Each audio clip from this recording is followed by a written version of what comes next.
you to fill in the story of the rest of the beginning of the universe. God, spiritual matter, impact on material matter. Okay. Your question, where did God come from, assumes that you're thinking of the wrong, obviously it displays that you're thinking of the wrong God, because the God of the Bible is not affected by time, space, or matter. If he's affected by time, space, or matter, he's not God. Time, space, and matter is what we call a continuum. All of them have to come into existence at the same instant, because if there were matter but no space, where would you put it? If there were matter and space but no time, when would you put it? You cannot have time, space, or matter independently. They have to come into existence simultaneously.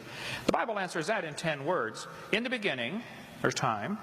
God created the heaven, there's space, and the earth, there's matter.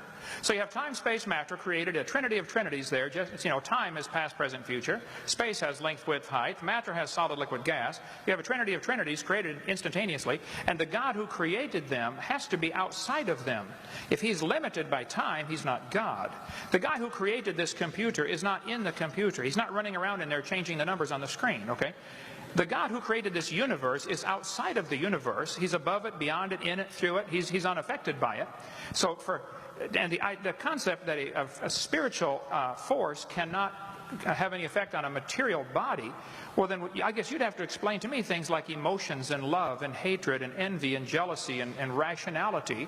I mean, if your brain is just a random collection of chemicals that formed by chance over billions of years, how on earth can you trust your own reasoning processes and the thoughts that you think? Okay, so your question, where did God come from, is assuming a limited God. And that's your problem. The God that I worship is not limited by time, space, or matter. If I could fit the infinite God in my 3-pound brain, he would not be worth worshiping, that's for certain. So that's the God that I worship. Thank you.